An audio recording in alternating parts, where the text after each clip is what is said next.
साथी तपाईहरुलाई म धेरै दिन बादमा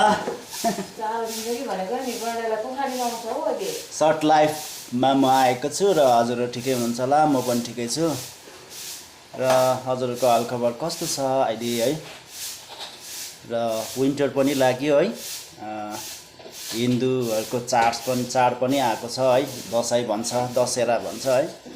र धेरै जाडो पनि बढेको छ र अहिले मानिसहरु धेरै इन्जोयमा छ है, र खाइरहेका छन्, इन्जोय गरिरहेका छन्। वर्षमा एकचोटी चाड आउँछ है, अति नै खुसी हुन्छ है।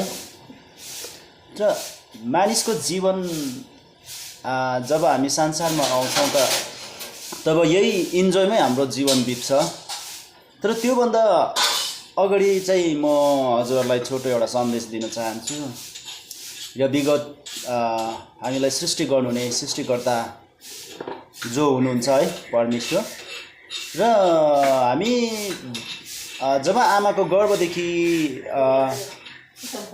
जन्मेर जब हाम्रो वृद्ध अवस्थासम्म हुन्छ त्यो भन्दा अघि चाहिँ हामीले परमेश्वरको सम्झना गर्नुपर्ने कुराहरु चाहिँ प्रभुले हामीलाई भन्नु भएको छ है।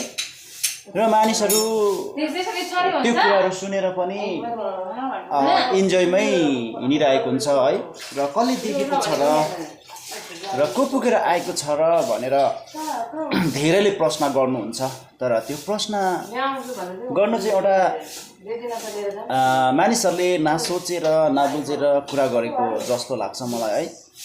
तर म यति नै भन्न चाहन्छु तपाईहरुलाई र हामी सबैलाई म इन्करेज गराउन चाहन्छु, किनभने बाटो, सत्य अनि जीवन चाहिँ केवल येशू मात्रै हुनुहुन्छ है।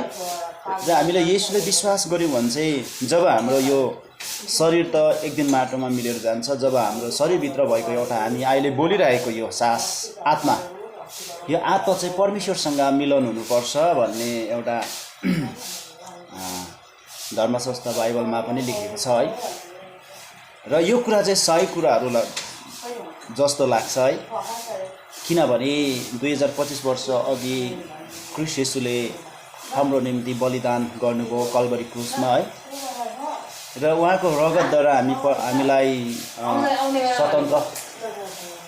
स्वतन्त्र गर्नुभएको छ।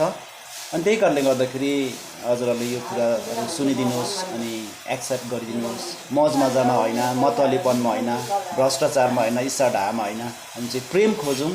येशूको पाइलालाई हामी पछौं है। येशू नै सत्य हुनुहुन्छ, येशू नै बाटो हुनुहुन्छ भन्दै मेरो छोटो बिउलाई राख्दछु।